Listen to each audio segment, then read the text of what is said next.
তাহলে সাহাবীদেরকে রাসূল সাল্লাল্লাহু আলাইহি ওয়াসাল্লাম শিখাতো, তোমরা তো আগে সুদ খাইতে, তাহলে এখন এটা করো। ইসলামী ব্যাংক যদি ইসলামের অংশ হতো, পৃথিবীর সর্বপ্রথম ইসলামী ব্যাংকের প্রতিষ্ঠাতা হতো রাসূল সাল্লাল্লাহু আলাইহি ওয়াসাল্লাম। এটা সম্পূর্ণভাবে একটা ভণ্ড আবিষ্কার, একটা স্ক্যাম। আমি যদি এই বইটা বলি কি যে না, এই বইটা পড়লে অনেক সওয়াব হবে, জান্নাতে যাবে, এটা দেখবে যে বই সেল বেড়ে গেছে। এই যে রিলিজিয়নকে ইউজ করা।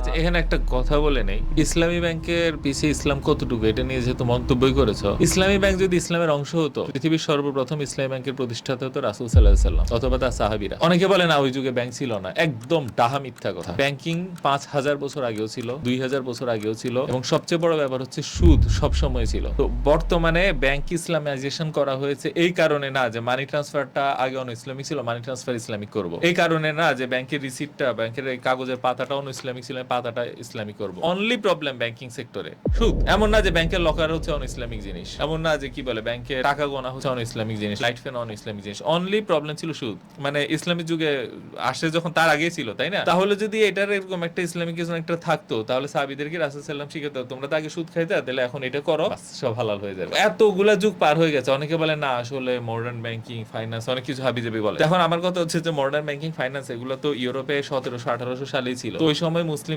তো একটা খিলাফা ছিল, বা ওসমানিয়ান যে ইয়েটা, বা আমরা অটোমান বলি ইংরেজিতে, তুর্কি ভিত্তিক, সবই তো ছিল। তারপর হচ্ছে কি যে বিভিন্নভাবে পরাজিত হলাম, দ্বিতীয় বিশ্বযুদ্ধে আরো আরো আরো বেশি ভাবে পরাজিত হলাম, 6 দিনের আরব ইসরায়েল যুদ্ধে একেবারে আরবার পরাজিত হলো। তারপরে কি হলো, বললো কি যে আমরা বয়কট করব বা তেল অবরোধ করব, ওপেক তৈরি করলো, তারপরে পরাজিত, তারপরে পেট্রো ডলার চুক্তি করলো, আর কিছু নাই।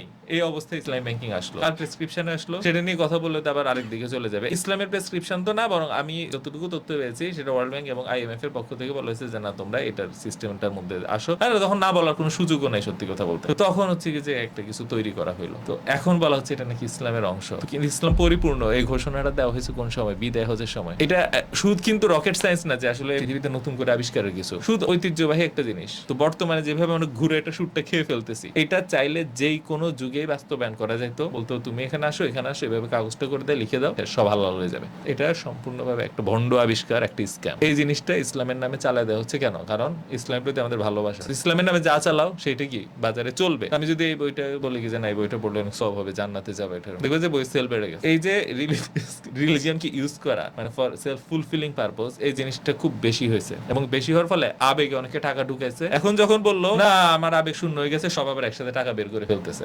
এইভাবে কি একটা বিশাল জনগোষ্ঠী ক্ষতিগ্রস্ত হয়ে গেছে, এবং দেখা যাচ্ছে যে এখন মাত্র এক সপ্তাহের মধ্যে একটা ফুল ফাংশনিং ব্যাংক নাই হয়ে গেছে। কেন? কারণ এখানে টাকা এসেছে কিন্তু ইকোনমিক কোনো বিবেকের সিদ্ধান্তে না, আবেগে। এখানে ভালো টাকা দাও, এটা খারাপ টাকা বের করো। ভেরি ভেরি ডেঞ্জার, একটা দেশকে ইনস্টেবল করে দেয় এই ধরনের কাজ।